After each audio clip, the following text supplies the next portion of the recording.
The evident motion of our system in the heavens was, strange to say, referred to an orbit about a prodigious star in the center of the galaxy. About this star, or at all events about a center of gravity common to all the globes of the Milky Way and supposed to be near Alcyone in the Pleiades, every one of these globes was declared to be revolving, our own performing the circuit in a period of 117 million of years. We, with our present lights, our vast telescopic improvements, and so forth, of course find it difficult to comprehend the ground of an idea such as this. Its first propagator was one Mulder. He was led, we must presume, to this wild hypothesis by mere analogy in the first instance, but this being the case, he should have at least adhered to analogy in its development. A great central orb was, in fact, suggested. So far Mulder was consistent. This central orb, however, dynamically, should have been greater than all its surrounding orbs taken together. The question might then have been asked, why do we not see it? We, especially, who occupy the mid-region of the cluster, the very locality near which, at least, must be situated this inconceivable central sun. The astronomer, perhaps at this point, took refuge in the suggestion of non-luminosity, and here analogy was suddenly let fall. But even admitting the central orb non-luminous, how did he manage to explain its failure to be rendered visible by the incalculable host of glorious suns glaring in all directions about it? No doubt what he finally maintained was merely a center of gravity common to all the revolving orbs, but here, again, analogy must have been let fall. Our system revolves, it is true, about a common center of gravity.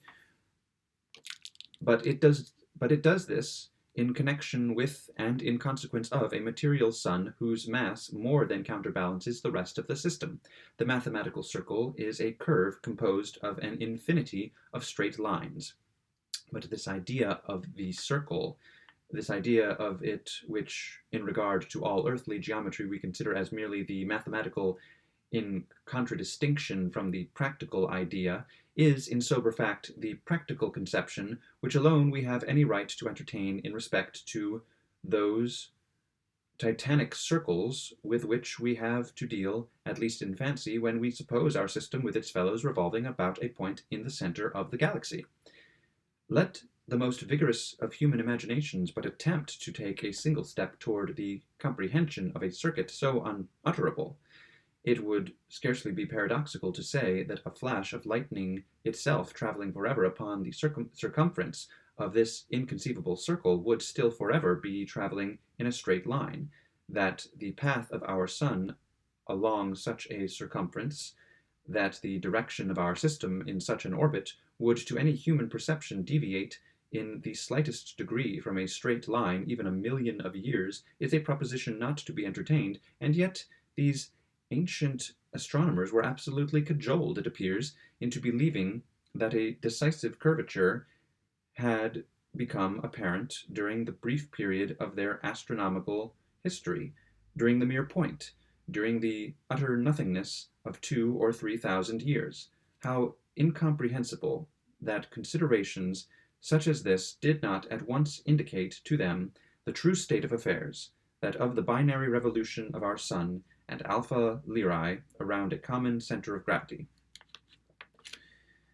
April 7th. Continued last night our astronomical amusements, had a fine view of the 5 Neptunian asteroids, and watched with much interest the putting up of a huge impost on a couple of inlets in the new temple at Daphnis in the moon. It was amusing to think that creatures so diminutive as the Lunarians, and bearing so little resemblance to humanity, yet evinced a mechanical ingenuity so much superior to our own. One finds it difficult, too, to conceive the vast masses which these people handle so easily to be as light as our own reason tell us they actually are. April 8th. Eureka! Pundit is in his glory. A balloon from Canada spoke us today and threw on board several late papers. They contain some exceedingly curious information relative to Canadian, or rather Amrican antiquities. You know, I presume that laborers have for some months been employed in preparing the ground for a new fountain at Paradise, the Emperor's principal pleasure garden. Paradise, it appears, has been literally speaking an island, time out of mind. That is to say, its northern boundary was always, as far back as any records extends, a rivulet, or rather a very narrow arm of the sea. This arm was gradually widened until it attained its present breadth, a mile. The whole length of the island is 9 miles. The breadth varies materially. The entire area, so pundit says, was about 800 years ago densely packed with houses, some of them 20 stories high. Land, for some most unaccountable reason, being considered as especially precious just in this vicinity. The disastrous earthquake, however, of the year 2050, so totally uprooted and overwhelmed the town, for it was almost too large to be called a village, that the most indefatigable of our antiquarians have never yet been able to obtain from the site any sufficient data in the shape of coins, medals, or inscriptions, wherewith to build up even the ghost of a theory concerning the manners, customs, etc., etc., etc., of the aboriginal inhabitants. Nearly all that we have hitherto known of them is that they were a portion of the Knickerbocker tribe of savages infesting the continent at its first discovery by Recorder Riker, a knight of the Golden Fleece. They were by no means uncivilized, however, but cultivated various arts and even sciences after a fashion of their own. It is related of them that they were acute in many respects, but were oddly afflicted with monomania for building what in the ancient Amrican was denominated churches, a kind of pagoda instituted for the worship of 2 idols that went by the names of Wealth and Fashion. In the end, it is said, the island became 9/10 of it church. The women, too, it appears, were oddly deformed by a natural protuberance of the region just below the small of the back, although most unaccountably this deformity was looked upon altogether in the light of a beauty. 1 or 2 pictures of these singular women have, in fact, been miraculously preserved. They look very odd, very like something between a turkey cock and a dromedary. Well, these few details are nearly all that have descended to us respecting the ancient Knickerbockers. It seems, however, that while digging in the center of the Emperor's garden, which you know covers the whole island, some of the workmen unearthed a cubical and evidently chiseled block of granite weighing several hundred pounds. It was in good preservation, having received apparently little injury from the convulsion which entombed it. On one of its surfaces was a marble slab with only, think of it, an inscription, a legible inscription. Pundit is in ecstasies. Upon detaching the slab, a cavity appeared containing a leaden box filled with various coins, a long scroll of names, several documents which appear to resemble newspapers, with other matters of intense interest to the antiquarian. There can be no doubt that all these are genuine Amrican relics belonging to the tribe called Knickerbocker. The papers thrown on board our balloon are filled with facsimiles of the coins, missives, typography, etc., etc. I copy for your amusement the Knickerbocker inscription on the marble slab. This cornerstone of a monument to the memory of George Washington was laid with appropriate ceremonies on the 19th day of October 1847, the anniversary of the surrender of Lord Cornwallis to General Washington at Yorktown, A.D. 1781, under the auspices of the Washington Monument Association of the City of New York.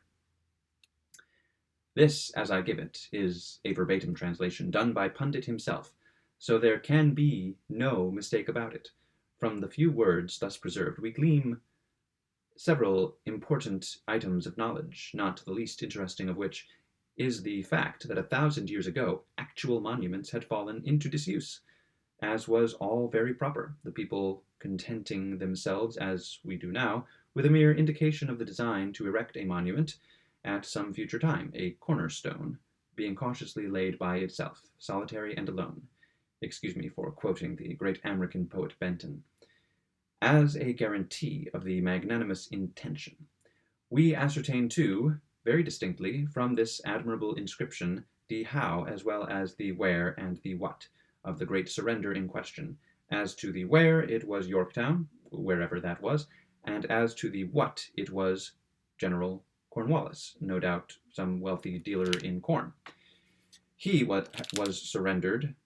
The inscription commemorates the surrender of what? Why, of Lord Cornwallis.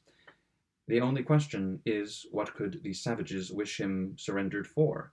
But when we remember that these savages were undoubtedly cannibals, we are led to the conclusion that they intended him for sausage.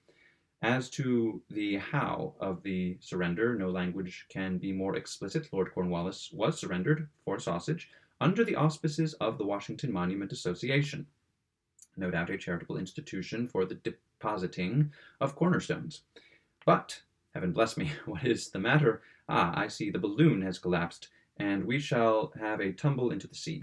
I have therefore only time enough to add that from a hasty inspection of the facsimiles of newspapers, etc., I find that the great men in those days among the Americans were one John, a smith, and one Zachary, a tailor. Goodbye, until I see you again. Whether you ever get this letter or not is point of little importance, as I write altogether for my own amusement. I shall cork the missive up in a bottle, however, and throw it into the sea. Yours everlastingly, Pandita.